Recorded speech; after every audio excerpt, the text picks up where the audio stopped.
Back to She Can, where role models lead by example, by telling their stories, their insights and lived experiences to support others, because it's easier to be what you can see. And I'm really excited to talk to Roxy Longworth today. Roxy, welcome to She Can. You experienced online sexual abuse when you were 13, and you had a psychotic breakdown when you were 14. And at 19, you published a book that you co-wrote with your mom, When You Lose It, and you became an ambassador for the NSPCC campaign for online safety. And now at 22, you started a new campaign called Behind Our Screens, What Growing Up Online Looks Like. Roxy, and your story is an important story to tell. It's not a rare story, right? It's a story that is everywhere. So tell us more about your story and how you feel you experienced this and where you are today. So when I was 13, I was pressured and coerced into sending photos to a 17-year-old guy at my school. I can talk about it in a bit more detail in a bit, but it was so subtle, the pressure, and it was, you know, he would say that kind of everyone was doing it, and that I was very boring if I didn't, and that he would tell everyone how boring and frigid I was. And eventually, I sent some photos. As I said, I can speak more about the subtlety, but he then shared those with his friend, who used them to blackmail me over a few months over the summer holidays, saying that if I didn't send him whatever he wanted, then he would send them around the school. Roxy, as I listen to you as a mom of three children, it's chilling, right? I have goosebumps, and not the good kind.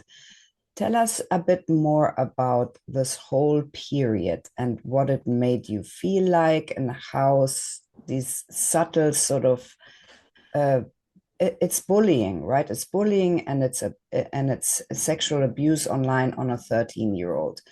What Tell us more about that period of time and how you lived it, and and when you came out with this story, and how long you kept it for yourself, and just those feelings that that you must have had at the time, and that maybe still are coming up for you today.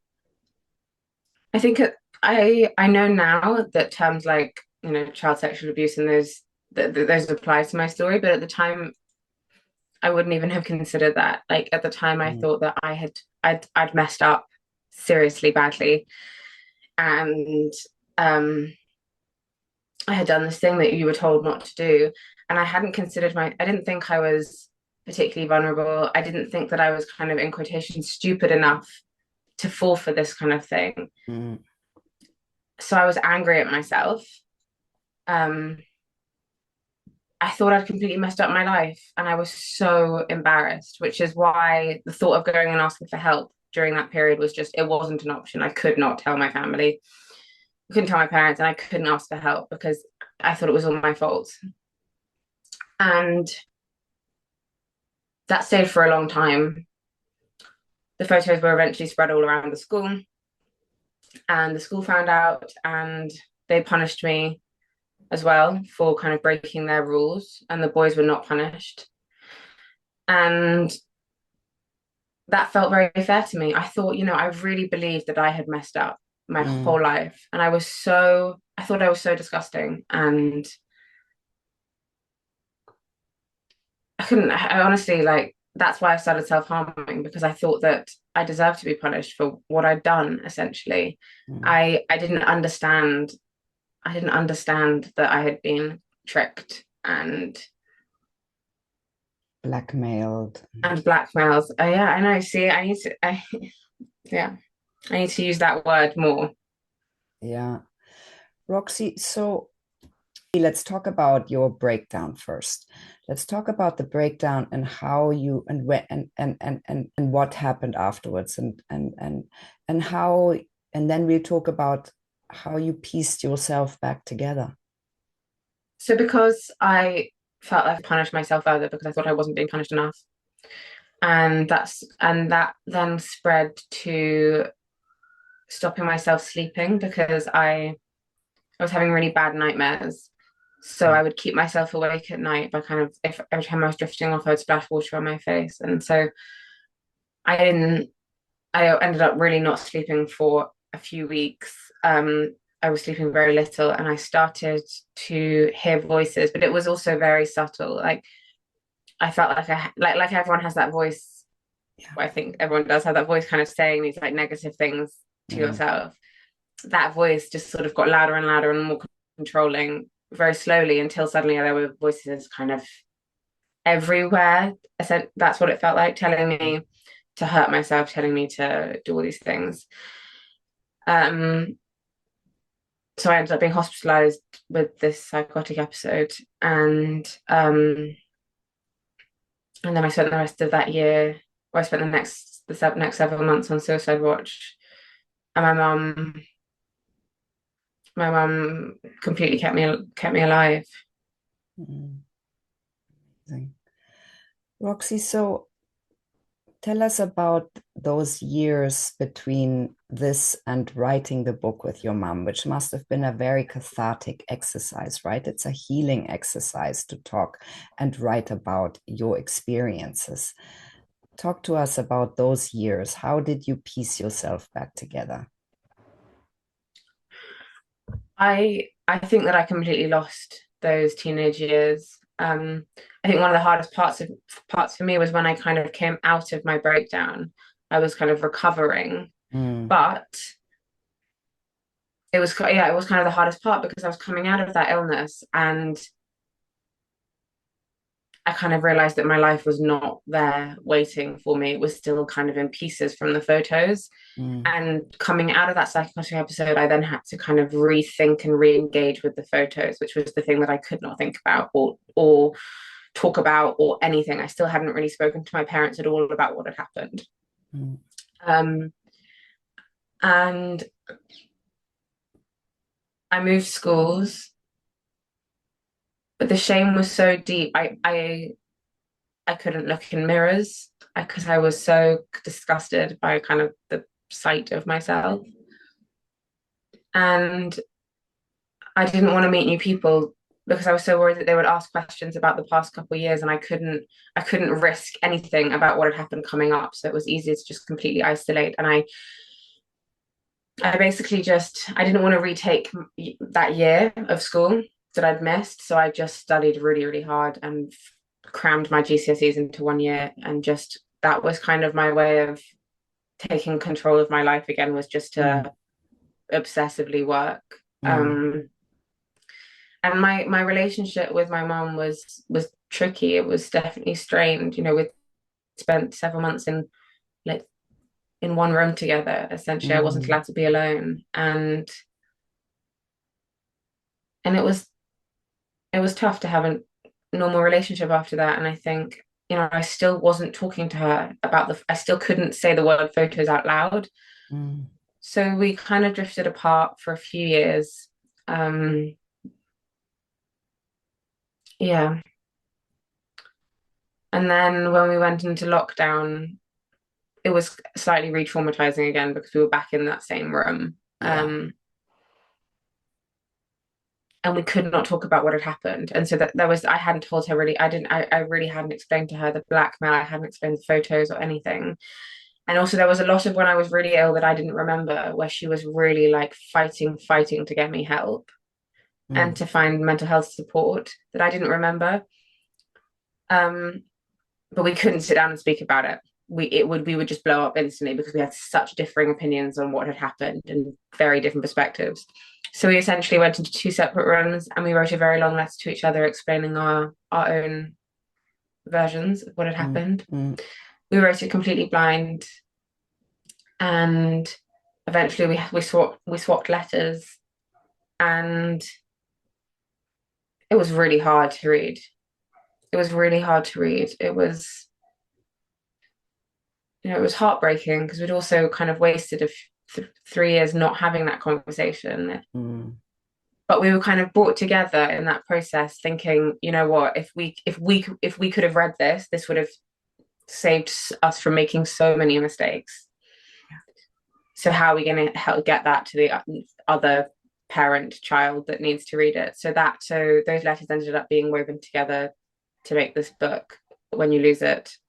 So you kind of go through the story, seeing each part from very different perspectives. Yes, but it sounds beautiful actually from where I'm sitting, Roxy, that you found this way of communicating with each other and then you publishing that to possibly be of support to somebody else who might be in the same situation. So Roxy, I tell mean, it us was yeah, no, sorry. you go. No, I'm just gonna say it was terrifying because it was like, I hadn't even said the stuff out loud and suddenly we were gonna put it out there, and it was scary, but it was like for that one 13-year-old kid sat in there, and it sounds so cliche, but it really was like that one 13-year-old sat in their room thinking that they were disgusting. Mm. Yes, but it must have been a cathartic exercise, right? It must be part of your healing story, Roxy. Writing those letters, exchanging them with your mom, coming clean, right? That this is how we always say you when you talk about what happened, you come clean in a way because this shame and this guilt that we internalize then gets shifted because we dared to say it out loud, or in this case, write it down and share it. And the sharing of the story is, I think, cathartic, and writing it down must be cathartic. So talk to us a little bit about that process where you felt actually it's really hard, but it's the only way. Yeah, I mean, as I said, I wasn't able to say any of this out loud. And I had kind of tried to write things down while I was in my last 2 years of school, just to get it, just because I felt like I needed to, get it out of my system. So I wrote a lot of it down, but it was really angry. It was like it Mm, wasn't readable in any way. It was like a blah. I mm, just needed to like get it all out. mm. Um, and then the process of writing it, yeah, I mean it saved my life really, because look, I'm sat here saying this out loud. Yeah. I only just met you. I didn't think I'd be able to keep living with it, and I definitely, and I couldn't look in a mirror, and now I'm speaking about it, just like, Really. and I think that's really important because I really thought my life was over, and I just, I wish I had seen someone speaking about it like it wasn't the end of the world, and like it Yeah. wasn't the end of their life, and everything would be okay. I didn't think my parents would be able to ever look at me the same again. It was so deep. Mm, Um, and it saved my relationship with my mum. yeah. Because I think we could have gone years and years and years never having that conversation, to be Yeah. honest. Yeah. And what a waste that would have been. Absolutely. Roxy, so tell us about your new campaign and why you feel it's so needed. After the book came out, I started campaigning with the NSPCC. They really helped me kind of learn how to use what had happened to me to try and make change. Mm, But I found, and it was amazing. And then I found in the kind of general online safety conversations that they were seriously lacking young voices. It felt like there was this kind of whole other conversation going like up here yeah. about young people's online safety, but there wasn't that. There was a real lack of understanding of what young people were actually experiencing day to day. Mm, And I started speaking in schools, and that kind of reaffirmed that, because I was hearing all these things from kids who were really like of what they'd seen or experienced online, or or what they thought about what they were seeing online. But there was a real fear of sharing that with any adult in their life because they were so worried their phone's going to get taken away as mm, like a panic response. yeah. And there was kind of, it was interesting to me because, if you ask these kids, like, well, would you want your younger brother or sister to see like and experience what you've seen and experienced online? The general answer was no, not no, wouldn't want that. And so I was like, we need to, how can all these people, including me, be like sat thinking, feeling ashamed or sad or alone in what they're experiencing growing up online. And because it's like not a conversation that we're having, it just felt people just felt very alone. And so I was like, okay, we need to lift the lid on that, on this topic, have more like just honest and like on messy conversations, rather than the kind of like don't send nudes lesson at school that I like doesn't seem to help, and well, definitely No. didn't, obviously didn't work with me. But like it's just not helpful. It doesn't, the way we were taught about online safety did not feel like it was informed by what we were experiencing, and so it wasn't Mm. relatable Yeah. in any way. So I launched Behind Our Screens to try and encourage people to speak about what they're experiencing growing up online. Just to like have those kind, just to make those conversations happen, to make sure that it gets better for the people coming up behind us, because it can't keep being like this. Like you can't keep have you know we can't keep having 10-year-olds watch like being exposed to porn, or like for Mm. it to be normal to send be receiving unsolicited dick pics at like as a young teenager. It's not, can't keep going. So I just wanted to create something that kind of shifted the tone a bit from being very like punishment heavy adults Mm. talking about it, to more like, okay, what are we going to do about it to make it better for our younger siblings, kids, whatever. Yeah. um by asking people to kind of anonymously share their stories of growing up online. Or I'm about to launch a new thing which I would really love like people to take part in, where I'm asking people to send a to write digitally a postcard to their younger self of the one thing that they wish they'd understood about growing up online, Mm. so that we can just like get that to the kind of younger selves of today, essentially, in like a not cringe way, Yeah. to try and help that, but also to help bridge that gap between our generation and the adults who are trying to help us and support us, so that there's that kind of channel of communication, so that we can actually find good solutions, rather than everyone feeling like they're going to be punished and like it's their fault. Yeah, it's such a tricky dynamic as a parent. I really constantly feel like I do not know how to really keep my children safe online. What would you say to a parent like myself? I think, you know, me and my mum have spoken about what could have helped, and I think I knew that I could go to my mum with certain things, that like if I drank too much at a party, like there was, the messaging was very much like don't get too drunk, but if you do, call me, no questions asked. I will like parachute myself into that situation and get you out. No, Yeah. you won't be punished. Yeah. There was very clear messaging with that, and I knew that about alcohol or drugs or whatever. But it was not the same with online stuff. There was not that Mm. kind of clause which was like, Mm. don't do this stuff, but come to me and I will help. There wasn't that. It was very much like, don't do that. That's a stupid thing to do. Which, so I didn't feel like I could go to her at all. Mm. Um, so I think it's about kind of having that same clause, which is like, I'm still here, I'm still on your side, and I will Yeah. still help. Yeah. Because I just assumed she wouldn't understand, which to be fair, like she wouldn't have. Yeah. Um, yeah.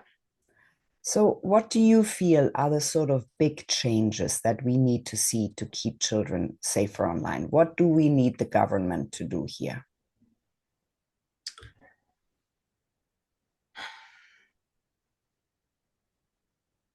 I mean, I think that having real age verification on all social media is like, as a just a first thing, should just be completely standard. Yeah. Like I think I was on Snapchat at like 10 or Yeah. 11, just clicking the I'm 13 box. Yeah. But I do think that one of the main things that's needed is that bridge between young people, what they're actually experiencing, speaking to them directly, finding out what is happening so that you can find solutions, but speaking to them in not a punishment way, so that there is that bridge. Because at the moment I think there is this really big gap between the generations, and I do think that to make this better, we need to listen to young people's voices a lot more. You know, we're growing up with it, we know it best, we know the loopholes, we probably have a better idea of potential solutions. It needs to, young people need to be brought into the conversation. Yeah.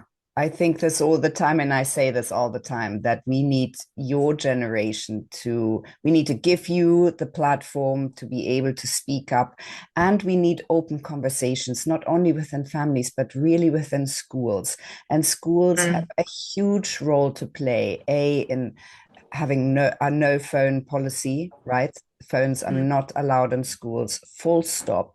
And to limit that screen time and to have those open conversations, and not just like in sex ed, where you get someone to come in and just say a few things which in the end don't help. Those need to be open conversations between teachers and students, and they need to be had all the time, and not just sort of as a PSHE curriculum that gets taught, I don't know, 3 times a year or whatever it is, right?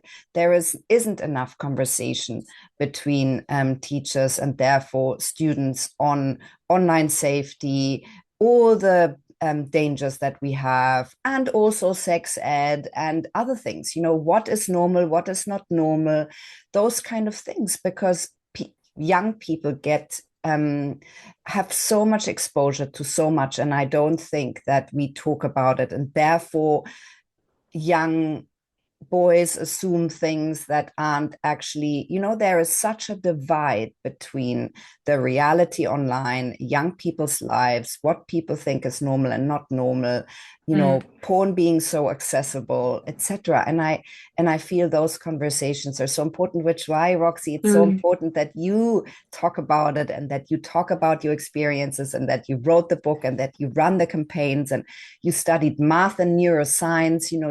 You're thinking about how does this affect my brain, and you're using everything that you have, and you lead with that, and you bring it to good use. And that's really important. And also this moral obligation that you feel that you have to show up in the world and tell your story, and therefore bring about change, that every one of us has to feel more. And I think if we foster those conversations in schools, children will not only be more informed, be able to be more open, but also understand about that moral obligation. When something goes wrong, we don't go in the default shame and guilt mode, and then, have a psychotic breakdown, but we think we can actually speak up. This doesn't feel right to me, right? It can't ever have felt right to you. It doesn't sit right with me. I need to come out with it immediately, and I need to find channels to express what has happened, at least. And then we can talk about what the further steps are to mitigate those kind of experiences, but at least to come forward with a story, which I think whenever we lock things away, that's when we're in trouble, and especially as a young person. I definitely feel that, like, looking back on those years where I really hated myself, it feels like such a waste. Feels like such a waste. And I don't want anyone to kind of be trapped and isolated by that kind of shame. It's awful. Yeah. Roxy, so what do you feel are the challenges you still face now, in your 20s with what happened? I think it's getting less, but I definitely used, I don't know, I still do probably slip. It's quite easy to slip back into that kind of shame spiral of beating yourself up, kind of second guessing. I remember I was speaking recently at a child sexual abuse conference, and I still have that little voice in my head being like, yeah, but it wasn't really child sexual abuse. Like, you shouldn't really be here. It's still there. It's so deeply ingrained, that sense of like responsibility and the shame. So I have to like really consciously challenge that a lot. But I'm, I did finish, at those points where I thought, I mean, my mum will say that I very almost didn't make it. And so I feel very lucky to still be alive. I feel very lucky that I had a mum who really, and I had a whole family who really kept me alive and kept me and supported me. And so I feel very lucky to still be here. And I did, and people said that that I wouldn't finish school. I finished school, I went to university. I feel like it's been slow, but now I feel like my life is, yeah, I feel like I'm back on track. Yeah. And it is honestly still crazy that I speak about this publicly because I because I so couldn't say it out loud. Roxy, so now that you are in a position where you've overcome, or I never know how to say it, because you will live with this, right? And you've turned this pain into a purpose. That from the outside is a powerful thing to do. What do you feel really matters to you now? And how do you want to matter in the world? It really did start off with wanting to make it like, it really did start off with that. If I could help one person not waste that, not feel like they're the only person in the world and hate themselves like that, then it would be worth it. I remember when I got my first messages like that, it was mind blowing. I think now it's the same thing, but I also want to make sure that I want to make sure that the tone is empowering. I want to empower people, my generation, people who are younger, to be like, you know what, the way that this is currently working is failing us. It's failed us in terms of screen addiction, in terms of pressure, in terms of exploitation, in terms of what we've been exposed to. What are we going to do to make it better? We've got to talk about it. We've got to like really try and push for change. We don't want our kids or our younger siblings or cousins or whatever experiencing this stuff. How are we going to make it better? So I just want to shift the tone to be more empowering. That's what I really want to do. Yeah. And I genuinely think that, if someone writes a postcard to their younger self and we get it to the kind of 12-year-olds of today, I think that is a really powerful start and could make a big difference. Honestly, if I had heard one person's story, it could have saved me years. Yeah. Roxy, which is why I'm so thankful that you got in touch and that you are telling your story so powerfully on She Can, where hopefully we can reach many young girls and boys, because 50% of our listeners are actually boys and men. And so to be on more platforms where you can tell your story openly and vulnerably and the way you do now, and help more people with it, and so that's why it's so incredible that you managed to come out with this story and to do something about it, to be helped by the NSPCC to find your voice in this sort of corner of the world, and to tell it powerfully. What would you say are you most proud of today? I think I'm most proud that this wasn't the end. Let me think. Sorry. No, don't worry. It's a hard question. When you said that, my immediate response is just to be like, oh no, I don't know. It's hard to talk about what you're proud of yourself. It's super hard, actually, Roxy. It's super hard to answer this question. And, I see CEOs of banks squirming in their seats trying to answer this question. So this is not only you, this is almost everybody I interview, and there are 550 role models on She Can leading with their different stories, right? And most people find it very uncomfortable to respond to this question. But sometimes I think, from where I'm sitting, when I ask this question, it brings forth a lot of uncomfortableness, but also a lot of shifts, because once the person has said what she is actually really proud of, then it's also showing other people that yes, we each have our own stories, and we can each lead with those stories and bring about change by telling the story and celebrate that. And this is what this question is about. I guess, of course you're proud of being here because you fought for it. You had to fight for it, right? You had to really dig deep. And you needed your mom to, to get there. And, if you think big picture now, Mm. what am I here for?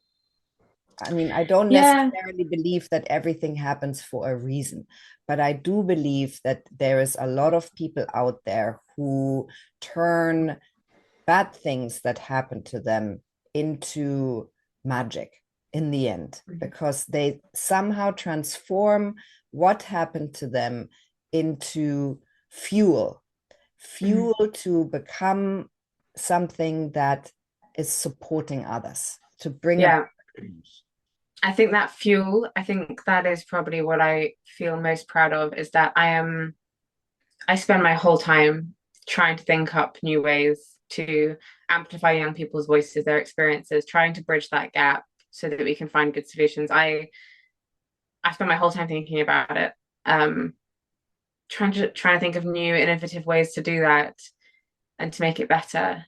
And it can be really tough, At the end of the day, I would rather none of it had happened. I will always wish that it hadn't happened. Um, so it can be tough, but I really want to make this better. Roxy, I feel that your voice and the voices of people your age are really needed in the world. And there is different organizations around the world who really help with that. They really support this notion. There is a woman I interviewed, Alana Rea, who is the founder of ETRA Girls, and ETRA Girls is mentoring young girls and young women, and they've done a collab with Reese Witherspoon's company Hello Sunshine. They get teenagers on boards. They have a whole teenage board for this Hello Sunshine. They're launching a new brand called Sunny for people your age to make their voices heard. So I feel that every one of you is contributing to that kind of change. So Roxy, do you have sort of sacred habits, things that you adopted and did in order to overcome this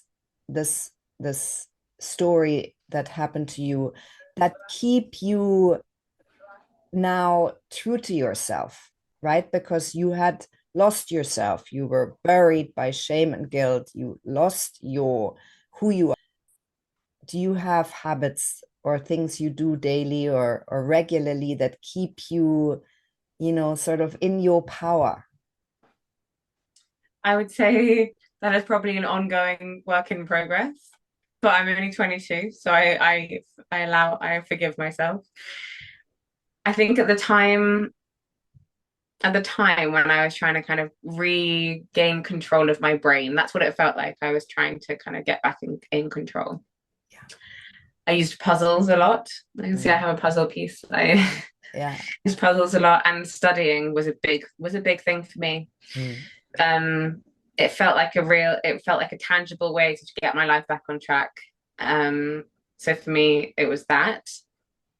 And now I think it then escalated a bit, and I felt like I was constantly trying to prove. I felt like I constantly had to prove that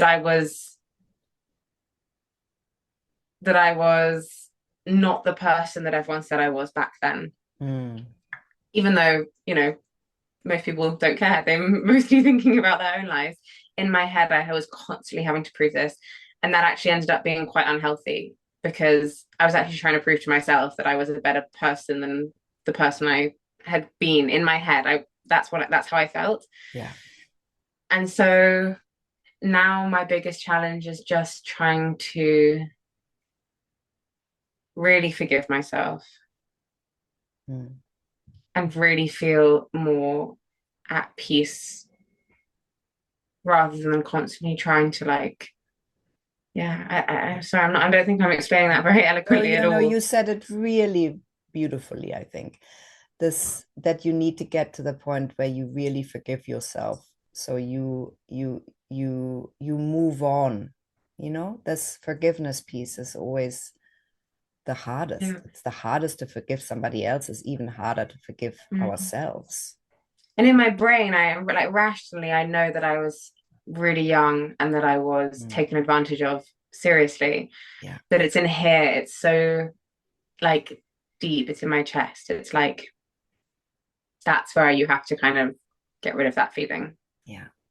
Yeah. Roxy, so what are your plans and goals? What are you going to do with a math and neuroscience degree? How are you going to continue campaigning? What are the plans and goals in this year and beyond? So yeah, I graduated recently. I behind our screens is currently my main goal. I think when I am about to launch these postcards, I think it could really help. So I would love everyone to write a postcard to your younger self. It just has to be a couple of lines, just saying what you wish you'd known, what you wish you'd understood about growing up online. Yeah. That advice is really useful. I'm also starting a job, so I will be starting a consulting grad scheme soon as well. Yeah. No, we need your voice, Roxy, and we need you to tell your story. And maybe we need a boy Mm, out with his story and say, I have yeah, done that when I was 14, and this is how I got to this place where I'm now advocating or making a change for young boys to yeah, understand where the boundaries are and what is okay to do and what is not okay to do and how yeah, not to bully somebody else and how to show up in a really human way. yeah. And behind our screens, my platform, it's for boys and girls. It's like that shame is on both sides, Yeah, 100%. And yeah, the confusion, and I don't think it's helpful no. to separate and kind of turn young boys and girls against each other. Of course not. Well, exactly. And I think and I think that we have been doing that. I think that there is a lot of blame, and often it's there is a reason for the blame, right? If this Mm, happens to your daughter, you're going to blame the boy. That is a completely normal human reaction. But I think that we have to open the conversation and create those safe spaces where we can communicate with each other, where we don't continually perpetuate division.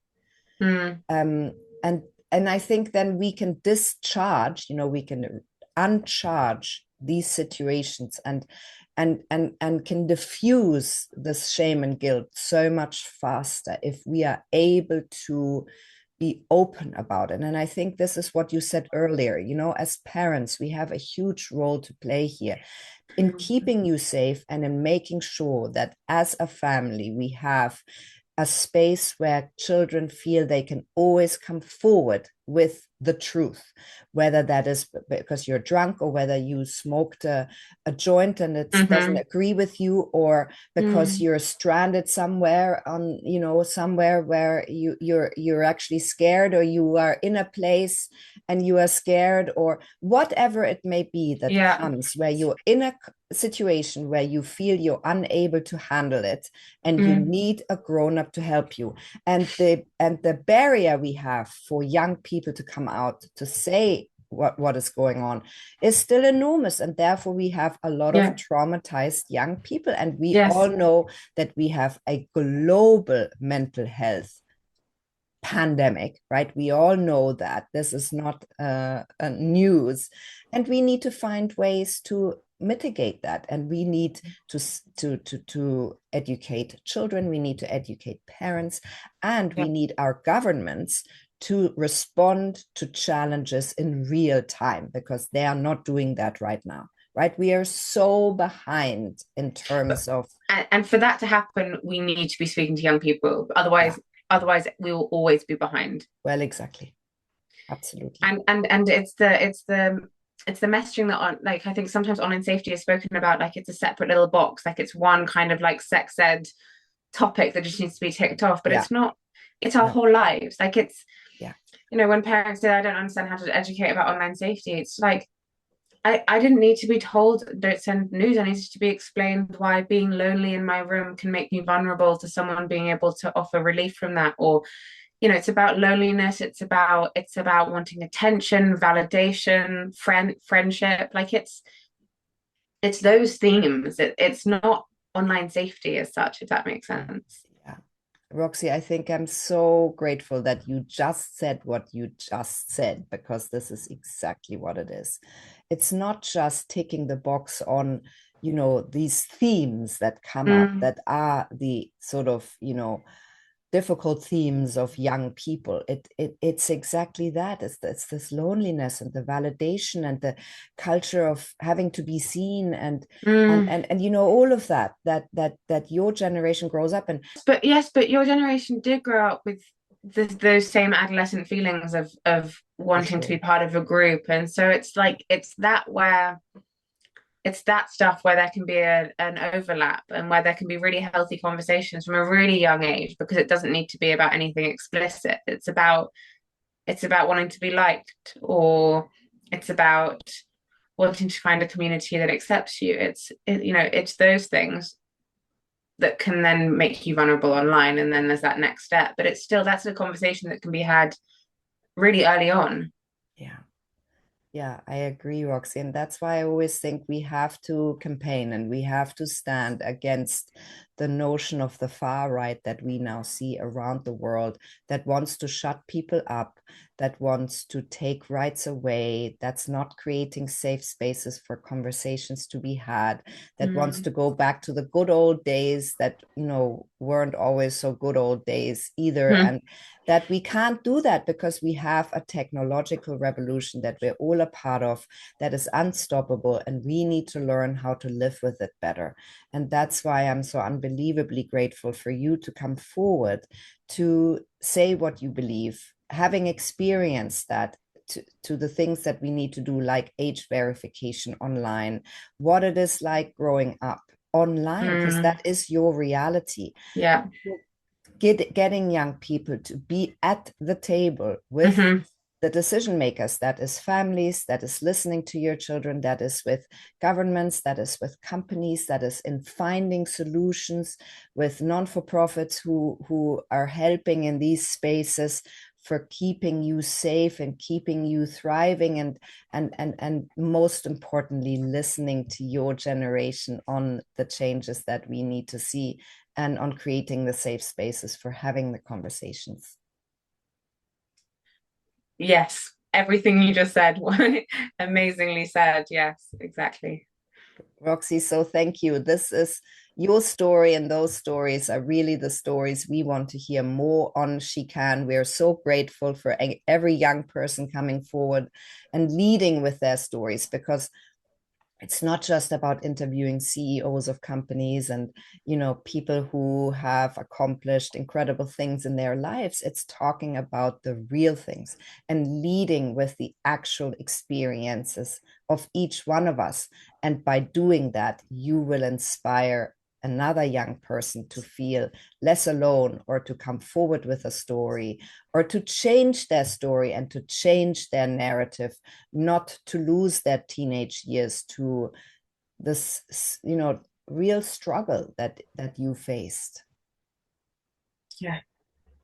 Yeah, I think, you know, to to anyone kind of my age or younger, it's like you sharing anonymously, even anonymously, just sharing one piece of advice or one part of your experience, you can make someone feel like they are not the only person in the world who has felt that. And that is hugely valuable. Roxy, and how can people find you? So following the campaign is behind our screens. We have a website where you can submit your piece of advice to your younger self, or any idea you have, or anything you would like to share that you think could help. It's very open. We're putting together a kind of youth-led manifesto for change, taking young people's kind of voices and their ideas, and yeah, really those gaps in what they wish they'd been told, wish they'd understood. So yeah, go to behind our screens and follow us on Instagram. We interview young people on the street. We just trying to get people speaking about this stuff more honestly, without that kind of cloud of shame. Roxy, thank you so much. I'm excited to watch you and what else is coming out of this. And we are so honored to be able to spread that voice behind our screens. Go and check it out.